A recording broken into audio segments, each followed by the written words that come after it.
Hello guys, कैसे हो आप लोग। उम्मीद करता हूँ आप लोग बहुत अच्छे होंगे। दोस्तों, आज के इस वीडियो के लिए मैं लाइव आने वाला था, लेकिन नेटवर्क साथ नहीं देने के कारण, हमारे यहाँ बारिश होने के कारण मैं लाइव आज नहीं आ पाया। इसके लिए आप लोगों को तहे दिल से सॉरी मैं कहना चाहूँगा।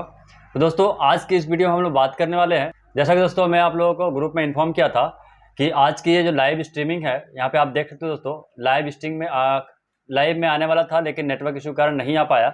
और उसमें दोस्तों आप लोगों को बताया था टॉपिक ऑफ लाइव स्ट्रीमिंग।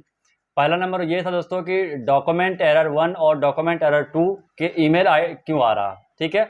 और दूसरा ये था दोस्तों कि डॉक्यूमेंट रिलेटेड अपडेट हम लोग कैसे करेंगे, ठीक है। और तीसरा ये था दोस्तों कि NSIT आईडी पासवर्ड ब्लॉक और लॉस्टेड होने के बाद हम लोग क्या करेंगे, ठीक है दोस्तों। और चौथा टॉपिक ये था दोस्तों कि NSIT एजेंसी और रजिस्ट्रार कोड सेलेक्ट नहीं हो रहा, उस कंडीशन में दोस्तों हम लोग क्या करेंगे, कैसे करेंगे, इसके बारे में हम लोग समझने वाले थे, बात करने वाले थे लाइव स्ट्रीमिंग में। लेकिन दोस्तों नेट प्रॉब्लम के कारण, इंटरनेट प्रॉब्लम के कारण लाइव स्ट्रीम नहीं हो पाया। इसलिए दोस्तों इमरजेंसी में मैं ये वीडियो रिकॉर्ड कर रहा हूँ और मैं आप लोगों को ये प्रोवाइड कर रहा हूँ। तो दोस्तों, वीडियो को आगे बढ़ाने से पहले आप लोगों से रिक्वेस्ट करना चाहूँगा कि अगर अभी तक आपने मेरे चैनल को सब्सक्राइब नहीं किया है तो जल्द से जल्द सब्सक्राइब कर ले, साथ ही साथ बेल आइकन को प्रेस कर ले, ताकि इस तरह की स्पेशल वीडियो और इन्फॉर्मेटिव वीडियो आप लोगों को हमेशा मिलता रहे। चलिए दोस्तों, बगैर देरी किए हम लोग चलते हैं अपने लैपटॉप में और समझते हैं इस चारों टॉपिक के बारे में। तो गाइस, आप देख सकते हो हम लोग आ चुके हैं अपने लैपटॉप के डैशबोर्ड में। सबसे पहले दोस्तों हम लोग समझेंगे कि डॉक्यूमेंट एरर 1 और डॉक्यूमेंट एरर 2 के लिए हम लोगों को मेल क्यों किया गया है, इसके बारे में हम लोग विस्तार से समझेंगे, विस्तार से जानेंगे। इसको समझने के लिए दोस्तों सबसे पहले आप देख सकते हो हमारे एक साथी है, उनके पास एक मेल आया था। इसमें मेल में दोस्तों साफ लिखा हुआ ऊपर में आप देख सकते हो, Aadhaar enrolment and update operator error violation case DOE 1 first, ठीक है। यानी पहला जो DOE 1 का केस आया था तब इनको ये मेल आया था, ठीक है दोस्तों। इसमें दोस्तों आप देख सकते हो लिखा है डियर यानी ऑपरेटर नेम, उसके बाद दोस्तों this email is to inform you about recent error violation committed during the Aadhaar enrolment and update activity, ठीक है। और इनरोलमेंट नंबर ये आपको दिया गया था, ठीक है दोस्तों। इस तरह के बहुत सारे हमारे ऑपरेटर भाई को मेल आया है जो परेशान है कि क्या करें क्या ना करें, वो परेशान है इसके लेके। तो दोस्तों मैं आप लोग बताना चाहूँगा, इनको जो मेल आया था दोस्तों, this is your first DOE 1 error of the month, यानी इस महीने का ये पहला आपका एरर है जो DOE 1 में आया है। तो दोस्तों मैं आप लोगों को बताना चाहूँगा कि DOE 1 एरर अगर आपके आईडी पे 3 एरर आ जाता है, 1 2 3, अगर 3 एरर आ जाता है, इस कंडीशन में दोस्तों क्या होगा कि आपका आईडी जो है ब्लैकलिस्ट हो जाएगा 1 साल के लिए, ठीक है दोस्तों। साथ ही साथ अगर DOE 2 एरर महीने के 1 महीने में यानी लास्ट 30 डेज में अगर 30 एरर आ जाते हैं, इस कंडीशन में दोस्तों आपका मशीन ब्लैकलिस्ट हो जाएगा, ठीक है। साथ ही साथ पेनल्टी भी लगेगी।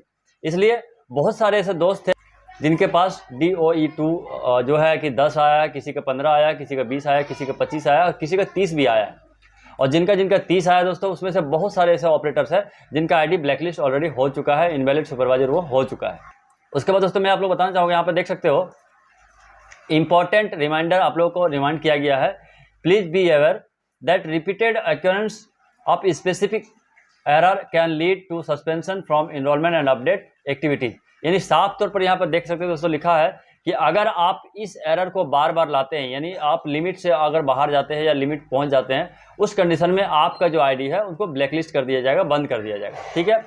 Therefore for the error violation committed in the month is below.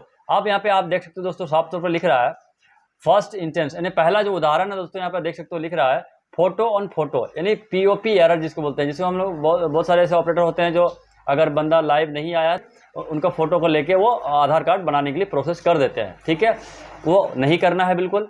दूसरा दोस्तों आप ये देखते हो थर्ड इंस्टेंस DOE 1 एरर, यानी 3 महीने के 3 यानी 30 दिन में अगर आपका 3 एरर आता है DOE 1, तो उस कंडीशन में भी आपका आईडी ब्लैकलिस्ट हो जाएगा, ठीक है। उसके बाद दोस्तों तीसरा में आप देख सकते हो 30 इंस्टेंस, यानी 30 जो उदाहरण है, यानी 30 अगर आपका एरर आ जाता है DOE 2, DE, BE और RCB एरर, अगर ये सभी एरर में से अगर 30 एरर आ जाता है तो भी आपका आईडी जो है ब्लैकलिस्ट हो जाएगा, बंद हो जाएगा। तो दोस्तों अब हम लोग इसमें बात करेंगे कि कैसे इससे बचना है, इसके बारे में हम लोग समझेंगे। तो दोस्तों मैं आप लोग को बताना चाहूँगा कि जिनका भी जिस भी ऑपरेटर का इस तरह का मेल आया, चाहे क्यों ना एक एरर के लिए मेल आया, अगर UIDAI की तरफ से मेल आया है, मेल भेजा गया है, तो आप लोगों से रिक्वेस्ट करना चाहूँगा कि अगला 30 डेज यानी नेक्स्ट 30 डेज जो है, यानी अगर मान लीजिए सितंबर लास्ट वीक में आपका मेल आया है, तो अक्टूबर लास्ट वीक तक यानी कुल मिला के जो एरर आपको यहाँ पे देख सकते हो लिखा है, आपका जो यानी कि इनरोलमेंट नंबर आपको जो दिया गया है, यानी कि आपको जो इनरोलमेंट नंबर आपको दिया गया है, इस इनरोलमेंट डेट के बाद 30 दिन तक आपको किसी भी तरह का कोई भी डॉक्यूमेंट रिलेटेड काम नहीं करना है। किसी भी तरह का कोई भी डॉक्यूमेंट अपडेट आपको नहीं करना है। डॉक्यूमेंट रिलेटेड कोई भी अपडेट आपको नहीं करना है, जैसे कि डेट ऑफ बर्थ करेक्शन हो गया, नेम करेक्शन हो गया, एड्रेस करेक्शन हो गया, ये आपको बिल्कुल भी अगला 30 डेज तक नहीं करना है। तभी आप इस एरर से बच सकते हैं, क्योंकि जैसे ही आपका 30 डेज पास्ट हो जाएगा, जैसे ही आप 30 डेज क्रॉस हो जाएंगे, उस कंडीशन में क्या होगा कि आपका ये एरर जो है वो खत्म हो जाएगा। ठीक है, फिर नेक्स्ट 30 डेज के लिए आप वैलिड हो जाएंगे। इसलिए आपको नेक्स्ट 30 डेज अपडेट आपको नहीं करना है डॉक्यूमेंट रिलेटेड। ये आप लोगों को मैं सजेशन देना चाहूँगा। बाकी आपकी मर्जी, आप चाहो तो करो, ये आपकी मर्जी है। ठीक है दोस्तों, अभी आपको तत्काल में क्या करना है दोस्तों कि सिर्फ आपको बायोमेट्रिक अपडेट करना है और मोबाइल नंबर अपडेट करना है। साथ ही साथ दोस्तों मैं आप लोगों को बताना चाहूँगा कि मैं हर एक वीडियो में, लगभग सारे वीडियो में मैं आप लोगों को बताता हूं या फिर आप लोगों को सजेशन देता हूं कि किसी भी कीमत पर, किसी भी हाल में स्टैंडर्ड फॉर्मेट को आपको यूज नहीं करना है। स्टैंडर्ड फॉर्मेट सर्टिफिकेट जो है उसको आपको यूज नहीं करना है दोस्तों, क्योंकि सारा कहानी, सारा जो गुनाह है, सारा जो हम लोग को क्लेम आता है या सारा जो पेनल्टी आता है, सिर्फ और सिर्फ स्टैंडर्ड फॉर्मेट की वजह से आता है। उसके कारण मैं आप लोगों को दिखाना चाहूँगा। उसका कारण क्या है दोस्तों, आप यहाँ पे देख सकते हो स्टैंडर्ड फॉर्मेट का कहानी क्या है। यहाँ पे दोस्तों आप देख सकते हो ये जो डेट लिखा हुआ है दोस्तों, इस डेट के बाद आपको 3 महीने के अंदर इस फॉर्मेट को यूज़ कर लेना है। बहुत सारे ऑपरेटर क्या करते हैं कि आपको यहाँ पे आप यहाँ पे देख सकते हो, यानी कि अगर जो भी ऑथराइज पर्सन यहाँ पे सिग्नेचर और स्टाम्प किए हैं, वो भी यहाँ पे डेट डाला हुआ रहता है। कहीं मान के चलो यहाँ पे 2 तारीख का डेट डाला हुआ है, और आप क्या किए, जिस डेट को वो बंदा आया, अगर वो 5 तारीख को पहुंचता है आपके पास, तो आप यहाँ पे 5 तारीख का डेट डाल दिए। तो क्या होता है, डेट मिसमैच के कारण ये डॉक्यूमेंट एरर में चला जाता है। ठीक है, इसलिए इस तरह का काम आप बिल्कुल भी ना करें।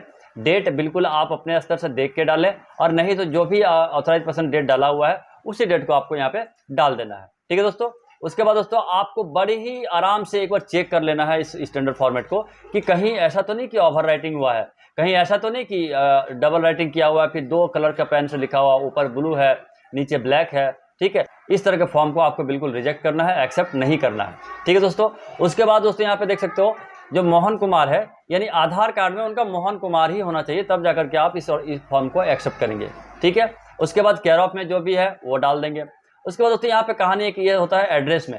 एड्रेस में क्या करते हैं दोस्तों, बहुत सारे ऐसे बंदे हैं कि अगर आपने पिन कोड डाला, मान के चलो 201007, और उस पिन कोड में अगर आपका विलेज इंदिरापुरम नहीं आता है, उस कंडीशन में बहुत सारे ऑपरेटर क्या करते हैं कि कोई और अदर विलेज को सिलेक्ट करके और आगे बढ़ा देते हैं काम। ठीक है, तो इस कंडीशन में आपका ये डॉक्यूमेंट एरर आएगा, यानी डॉक्यूमेंट मिसमैच, जिसको कहते हैं डेमोग्राफिक एरर। ठीक है, डेमोग्राफिक एरर मतलब क्या है कि डेमोग्राफिक डिटेल्स में आपको कुछ और है, आपने फिल करके कुछ और भेज दिया। इस कंडीशन में भी आपका रिजेक्शन आएगा। इसलिए इस सब को बिल्कुल बचें। आप जो पिन कोड डालेंगे, जो आपका विलेज आएगा, उसी विलेज को आपको सिलेक्ट करना है, और जो पोस्ट ऑफिस यहाँ पे लिखा है वही पोस्ट ऑफिस आपको सिलेक्ट करना है अपने डैशबोर्ड में। ठीक है, इसलिए ये सब गलती आपको बिल्कुल भी नहीं करना है। उसके बाद दोस्तों नीचे आप देखेंगे सर्टिफाइड डिटेल्स। सर्टिफाइड डिटेल्स जो है, जो सर्टिफायर है उनका नाम होना चाहिए, वो किस डिजिग्नेशन पे है वो आपको लिखा होना चाहिए, एड्रेस लिखा होना चाहिए, और स्पेशली मोबाइल नंबर तो होना ही चाहिए, क्योंकि अगर मोबाइल नंबर नहीं होगा तो वेरीफाई कैसे करेंगे। इसलिए मोबाइल नंबर भी अनिवार्य है। और साथ ही साथ ऊपर और नीचे, यानी वेरीफायर डिटेल्स और कैंडिडेट डिटेल्स सेम पेन से लिखा होना चाहिए, और सेम आदमी, एक ही लोग लिखेंगे, एक ही बंदे उसको लिखेंगे। ऐसा नहीं कि ऊपर कोई और लिखा है नीचे कोई और लिखा है। ये हो गया। दूसरा चीज़ दोस्तों आप देख सकते हो स्टाम्प। स्टाम्प जो होना चाहिए दोस्तों, बिल्कुल आपका मोहर जो होना चाहिए सटीक होना चाहिए, जेन्युइन होना चाहिए और दिखना चाहिए। ठीक है, कभी कभी क्या होता है कि बहुत सारे लेडीज ऐसे होते हैं या जेंट्स ऐसे होते हैं जो ब्लैक ड्रेस पहन के आते हैं और स्टाम्प क्लियर दिखता नहीं है। ब्लैक और ब्लू बिल्कुल भी ड्रेस को अलाउड नहीं करेंगे। ठीक है, कुल मिला के स्टाम्प फोटो और नीचे दोनों जगहों पे स्टाम्प बिल्कुल क्लियर होना चाहिए, साफ सुथरा होना चाहिए, जो कि स्कैन करने के बाद भी उनको दिखे, QC की टीम को दिखे। अगर वो नहीं दिखेगा तो कुल मिला के ये फाइनली रिजेक्ट में जाएगा और वो आपको डेमोग्राफिक एरर लगेगा। ठीक है, और उसके बाद सिग्नेचर की बात जहाँ तक करते हैं, तो सिग्नेचर बिल्कुल फोटो और पेपर दोनों में क्रॉस होना चाहिए, तभी जाकर के आप इसको एक्सेप्ट करेंगे, अन्यथा इसको एक्सेप्ट नहीं करेंगे। उसके बाद नीचे आएंगे, नीचे आने के बाद दोस्तों यहाँ पे सारे बॉक्स पे टिक लगना चाहिए, तभी जाकर के इसको स्कैन करके आपको अपलोड करना है। ठीक है दोस्तों, उसके बाद दोस्तों साथ ही साथ मैं आप लोग बताना चाहूँगा लास्ट इंपॉर्टेंट जो ये स्टैंडर्ड फॉर्मेट का दोस्तों, कि आप लोग से रिक्वेस्ट करना चाहूँगा कि किसी भी हाल में स्टैंडर्ड फॉर्मेट को ना यूज़ करें अपने आईडी पे तो बेटर होगा, क्योंकि अगर स्टैंडर्ड फॉर्मेट को आप यूज़ कर लेते हैं तो कहीं ना कहीं ये एरर का सामना आपको करना पड़ेगा और आगे चल के इसी के कारण आपका आईडी जो है ब्लैकलिस्ट हो जाएगा, बंद हो जाएगा। ठीक है दोस्तों, तो दोस्तों ये तो थी DOE1 और DOE2 का एरर के बारे में हमने बताया। अब नेक्स्ट जो टॉपिक है दोस्तों, आप यहाँ पे देख सकते हो, डॉक्यूमेंट रिलेटेड अपडेट हम लोग कैसे करेंगे। ठीक है, तो डॉक्यूमेंट रिलेटेड अपडेट दोस्तों मैं आप लोग बताना चाहूँगा कि किसी भी तरह का कोई भी डॉक्यूमेंट रिलेटेड अपडेट आप करते हैं तो उस डॉक्यूमेंट में कौन सा आईडी लगता है, कौन सा प्रूफ लगता है, उस प्रूफ को हम लोग बड़ा बारीकी से समझेंगे, बड़ा बारीकी से हम लोग देखेंगे। डॉक्यूमेंट के बारे में मैंने एक वीडियो ऑलरेडी दे रखा है, चाहे तो जाकर के उस वीडियो को आप देख सकते हैं। ठीक है दोस्तों, तो अगर आईडी प्रूफ है तो आईडी प्रूफ वो प्रॉपर होना चाहिए, वोटर आईडी होना चाहिए, पैन कार्ड होना चाहिए, ड्राइविंग लाइसेंस होना चाहिए या 10th का मार्कशीट होना चाहिए। अब यहाँ पे बात उठता है कि वोटर कार्ड जो अभी आ रहा है दोस्तों वो न्यू आ रहा है, जो कि छोटा फोटो आ रहा है। ठीक है, कहीं किसी वोटर कार्ड में देखना उनका फोटो नज़र ही नहीं आता है, दिखता ही नहीं है, उस वोटर कार्ड को आपको एक्सेप्ट नहीं करना है। और दूसरी चीज़ 10th का मार्कशीट में दोस्तों होता क्या है कि 10th का मार्कशीट में बच्चा जो है एग्जाम देता है उस समय वो 13-14 साल या 15 साल का रहता है। ठीक है, तो उस समय का फोटो उनका अलग रहता है और करंट टाइम में जब वो अपडेट करता है तो उस समय का फोटो उनका अलग रहता है। तो जब उनका फोटो मैच नहीं करता है उस कंडीशन में क्या होता है, वो आपका रिजेक्शन में चला जाता है। ठीक है, आईडी प्रूफ का मतलब ये होता है दोस्तों कि नेम और फोटो दोनों मैच होना चाहिए, तभी जाकर के आप उसका अपडेट कर सकते हैं, यानी नेम करेक्शन कर सकते हैं। अब रही बात डेट ऑफ बर्थ करेक्शन के लिए, तो डेट ऑफ बर्थ करेक्शन के लिए दोस्तों क्या क्या डॉक्यूमेंट है आपको ज़रूरत है। पहला तो आपका बर्थ सर्टिफिकेट है, दूसरा आपका 10th का मार्कशीट है या सर्टिफिकेट है, या किसी भी बोर्ड या यूनिवर्सिटी का आप मार्कशीट या सर्टिफिकेट को यूज़ कर सकते हैं, बशर्ते उसमें नेम और आधार कार्ड में नेम और सर्टिफिकेट या मार्कशीट का नेम जो है मैच करना चाहिए। अगर वो मैच नहीं करता है उस कंडीशन में आपको डेट ऑफ बर्थ को करेक्शन नहीं करना है। ठीक है, नंबर 2 कि अगर अंडर 18 है तो उनके लिए सिर्फ और सिर्फ बर्थ सर्टिफिकेट ही अलाउड है डेट ऑफ बर्थ करेक्शन करने के लिए, उसके अलावा आप किसी भी चीज़ को अलाउड नहीं करेंगे। ठीक है, उसके बाद दोस्तों जैसे एड्रेस प्रूफ के लिए जैसे आपका सेल्फ डिक्लेरेशन है उसको आप यूज़ कर सकते हैं। अगर आप स्टैंडर्ड फॉर्मेट यूज़ करते हैं तो उसको कोशिश कीजिए कि आउटसाइड से करें, मोबाइल नंबर अपडेट करके और उनको आउटसाइड सेट कर दें। उसमें क्या होगा कि अगला का अपडेट भी हो जाएगा और आपका आईडी में कोई प्रॉब्लम भी नहीं आएगा। ठीक है दोस्तों, अब दोस्तों चलते हैं हम लोग, जैसे कि आप यहाँ पे देख सकते हो NSEIT आईडी पासवर्ड ब्लॉक और लॉस्टेड के कंडीशन में क्या करना है। तो दोस्तों मैं आप लोग बताना चाहूँगा कि मैंने बहुतों लोगों को सजेशन दिया है और वो सजेशन कामयाब भी हुआ है और आज के डेट में वो एग्जाम दे करके क्लियर भी हो चुके हैं।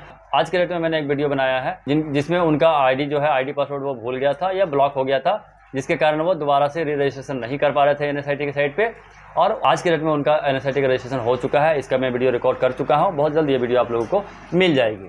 ठीक है दोस्तों, तो इस कंडीशन में दोस्तों क्या करना है कि NSIT आईडी पासवर्ड ब्लॉक और लॉस्टेड के कंडीशन में क्या करना है, नॉर्मली आपको कुछ नहीं करना है, आपको किसी और आधार सेंटर पर जाना है और जा करके अपने आधार कार्ड में मोबाइल नंबर चेंज कर लेना है। ठीक है दोस्तों, अपने आधार कार्ड में मोबाइल नंबर को चेंज कर लेना है और चेंज करने के बाद बड़े ही आसानी से आप NSIT की साइट पे आप रजिस्ट्रेशन कर सकते हैं दोबारा। इसमें किसी तरह का कोई भी दिक्कत नहीं है, कोई भी प्रॉब्लम नहीं है, इसकी मैं गारंटी आपको देता हूँ।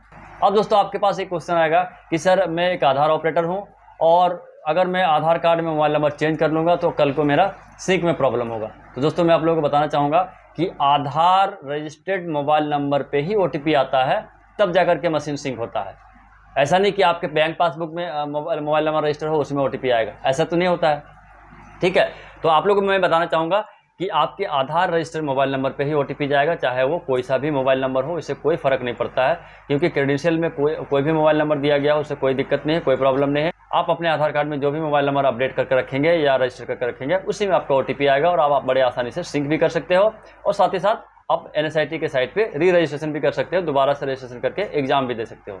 अब दोस्तों मैं आप लोग बताना चाहूँगा कि किस किस कंडीशन में आपको दोबारा से रजिस्ट्रेशन करना है और वो भी मोबाइल नंबर चेंज करके। तो पहला तो दोस्तों अगर आपका आईडी ब्लॉक हो चुका है उस कंडीशन में भी आप अपना मोबाइल नंबर चेंज करके रजिस्ट्रेशन कर सकते हो। दूसरा, अगर आपका आईडी पासवर्ड भूल गए हो या फिर आपका पासवर्ड चेंज नहीं हो रहा हो, फॉरगेट नहीं हो रहा हो, उस कंडीशन में भी आप चेंज करके कर सकते हो। उसके बाद अगर आप लॉगिन हो जाते हो, लॉगिन होने के बाद अगर एजेंसी कोड आपका चेंज हो गया हो, रजिस्टर कोड सेलेक्ट नहीं हो रहा हो या फिर पेमेंट कर चुके हो और आपने 6 महीने तक एग्जाम नहीं दिया, उस कंडीशन में आपका दोबारा से पेमेंट एक्सेप्ट नहीं किया जाता है, क्योंकि उस पेमेंट को वो NSIT के साइट पे ब्लॉक कर दिया जाता है, दोबारा वो एग्जाम देने के लिए एलिजिबल नहीं होता है।